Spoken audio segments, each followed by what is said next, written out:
کہ جانور نے اس کے ساتھ بدفعلی کی ہے تو اسے بہت سا مال و دولت ملے گا،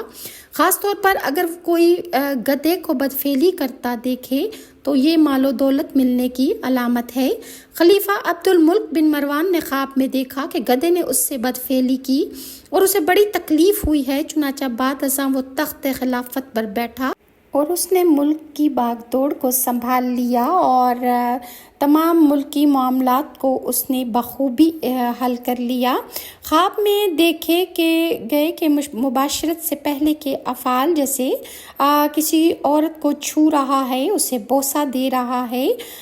تو یہ تعبیر ہے کہ اس شخص کی جو یہ خواب دیکھ رہا ہے اس کی ضروریات پوری ہو جائیں گی۔ اگر کوئی خواب میں یہ دیکھے کہ وہ اپنے غلام یا باندی سے مباشرت کر رہا ہے تو اس کے مال و دولت میں اضافہ ہو جائے گا، جبکہ خواب میں غلام کا مالک سے بدفعلی کرنا